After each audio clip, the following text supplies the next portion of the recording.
Hello guys, तो कैसे हैं आप सभी। तो आज की कहानी शुरू करने से पहले अगर आप मेरे चैनल पर न्यू हैं तो प्लीज़ उसे सब्सक्राइब ज़रूर कीजिएगा। तो आज की कहानी शुरू करते हैं। पापा, आप तो अपनी बेटी को भूल ही गए। गोपाल एक अनाथ था। उसके माता पिता बचपन में ही इस दुनिया को छोड़कर चले गए थे। वह एक अनाथालय में पलकर बड़ा हुआ था। वह जैसे जैसे बड़ा हुआ अच्छा पैसा कमाना सीख गया था। जब उसकी शादी कलावती के साथ हुई तब उसे महसूस हुआ कि घर का सुख क्या होता है। काम पर से घर आता तो इंतजार में बैठी पत्नी मिलती, गर्मा गर्म खाना परोसती। दिन सोने के तो रात चांदी की होने लगी। और जो कमी थी वह एक बेटी होने के बाद पूरी हो गई। बेटी के पैदा होने के बाद उसके काम में काफ़ी बढ़ोतरी भी हो गई थी, तो उन्होंने उसका नाम लक्ष्मी रख दिया। हंसते खेलते समय का पता ही नहीं चला और लक्ष्मी 1 साल की हो गई। एक दिन कलावती को बुखार हुआ तो जैसे वह उसे इस दुनिया से ले जाने का बहाना था। गोपाल की खुशियों को तो जैसे किसी की नज़र लग गई थी। अब वह बच्ची को संभाले या काम पर जाए। कुछ दिन तो रिश्तेदारों ने, पड़ोसियों ने मदद करी, पर घर परिवार तो सबके हैं। अब वह और उसकी बच्ची दो ही रह गए। कुछ दिनों तक वह जिनके साथ काम करता था, इंसानियत के नाते उन्होंने कुछ नहीं बोला। पर कब तक चुप रहते। फिर बोले, भाई देखो, तुम दोनों काम इकट्ठे नहीं संभाल सकते। तुम ऐसा करो, दूसरी शादी कर लो। देखो, ज़रूरी नहीं कि सारी सौतेली माएँ बुरी होती हैं। वो भी काफ़ी दिनों से घर का काम, बाहर का काम और बच्ची को संभालना काफ़ी परेशान हो चुका था।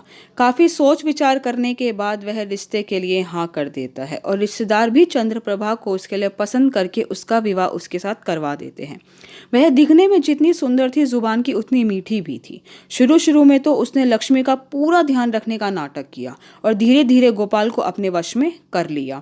1 साल बाद उसने भी एक बेटी को जन्म दिया और नाम रखा भैरवी।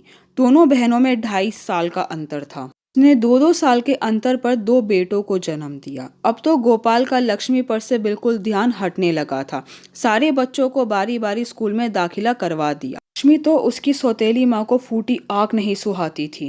वह कभी उसकी कोई बुक छुपा देती तो कभी कोई, घर के कामों में ही लगाई रखती थी। और जैसे ही गोपाल घर पर आता तो उससे लक्ष्मी की शिकायत करने लगती कि देखो ना, मैं इस लड़की को समझा समझा कर थक गई हूँ। यह मेरी बात मानती ही नहीं है। ना तो स्कूल का काम करती है, ना बाल संवारती है, बस पूरा दिन खेलती ही रहती है। वह जो भी कहती थी गोपाल उसकी बात को सच मान लेता था और लक्ष्मी को ही धमकाने लग जाता था। और स्कूल का कार्य पूरा न होने की वजह से लक्ष्मी को स्कूल में भी डांट पड़ती थी। कुछ समय बाद स्कूल वालों ने उसका स्कूल से नाम भी काट दिया। चंद्रप्रभा को तो बस इसी मौके की तलाश थी और मौका देखते ही सारे घर की जिम्मेदारी लक्ष्मी पर डाल दी और खुद सिर्फ हुक्म बजाती।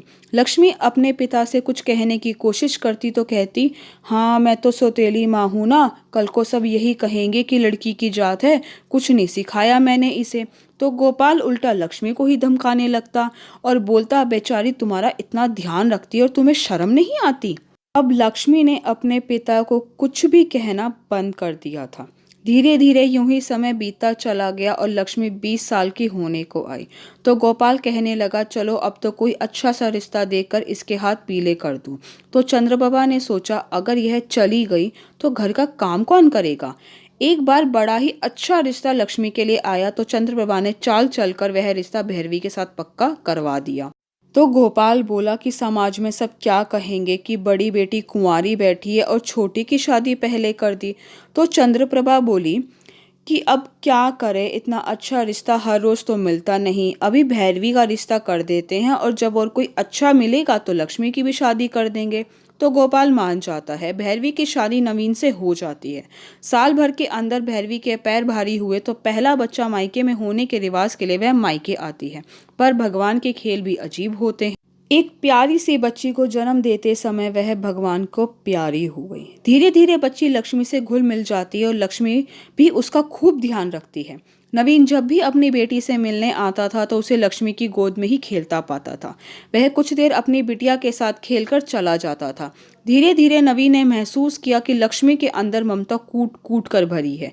एक दिन नवीन के माता पिता उनके घर आते हैं और कहते हैं कि हम नवीन की दूसरी शादी कराना चाहते हैं और हमें लक्ष्मी पसंद है और गुड़िया इसके पास खुश रहती है, इसे पहचानती भी है। अगर आप लोगों को कोई एतराज ना हो तो दोनों पति पत्नी सलाह करके इस रिश्ते के लिए हाँ कर देते हैं और कुछ ही दिनों में सिंपल तरीके से दोनों का विवाह संपन्न हो जाता है।